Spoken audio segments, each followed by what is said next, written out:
Assalamualaikum warahmatullahi wabarakatuh.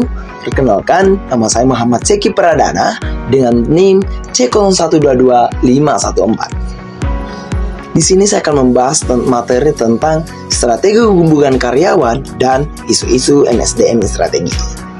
Penasaran? Apa sih strategi hubungan karyawan dan isu-isu MSDM strategi?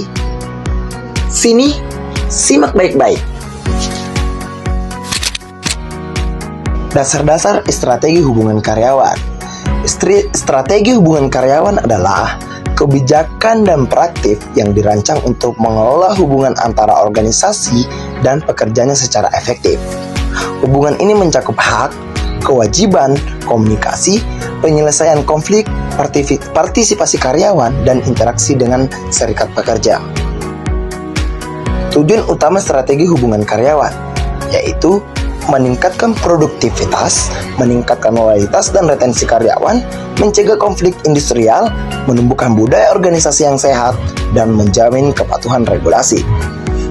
Model strategi hubungan karyawan: unitaristik, pluralistik, radikal, dan interaktif. Faktor yang mempengaruhi strategi hubungan karyawan yaitu struktur dan budaya organisasi, sistem nilai dan gaya kepemimpinan, sejarah hubungan industrial, peran HR dan fungsi SDM, dan konteks nasional, hukum, politik maupun budaya. Bagian yang kedua adalah komunikasi organisasi, keterlibatan dan partisipasi dalam strategi hubungan karyawan. Yang pertama itu komunikasi organisasi. Komunikasi adalah fondasi dari hubungan kerja yang efektif. Ini bukan hanya penyampaian informasi, melainkan juga membentuk budaya presensif dan keterlibatan.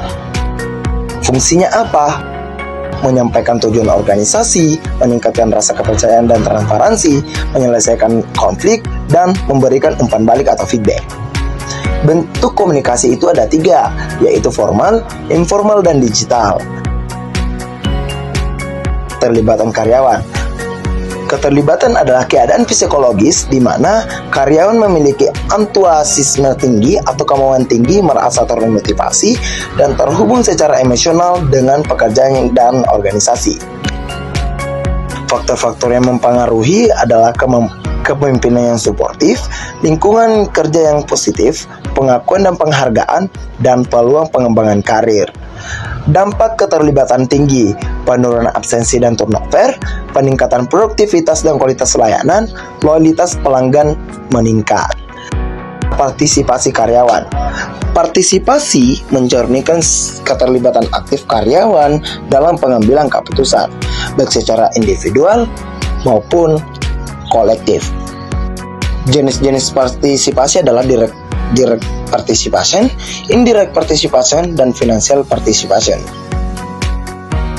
Adapun manfaatnya yaitu meningkatkan rasa tanggung jawab, meningkatkan ide dan inovasi, meningkatkan keselarasan antara tujuan individu dan organisasi. Peranan fungsi manajemen sumber daya manusia strategis atau MSDM strategis.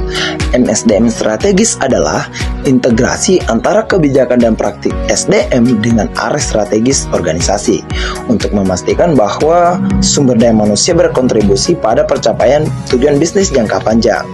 Adapun peranan utama MSDM strategis dalam organisasi. Yang pertama adalah perencana sumber daya organisasi, yang kedua itu mitigasi risiko dan kepatuhan, yang ketiga mendukung transformasi bisnis, yang keempat penggerak kinerja organisasi, dan yang terakhir adalah penyedia keunggulan kompetitif. Keterikatan MSDM strategis dengan tujuan bisnis. Yang pertama adalah rekrutmen terarah untuk mencapai ekspansi pasar, pelatihan SDM sesuai kebutuhan transformasi digital, retensi talenta keunggul untuk keunggulan kompetitif, dan yang terakhir adalah sistem reward yang sejalan dengan pencapaian bisnis. Mungkin itu saja materi yang saya sampaikan, lebih dan kurangnya mohon dimaafkan. Terima kasih.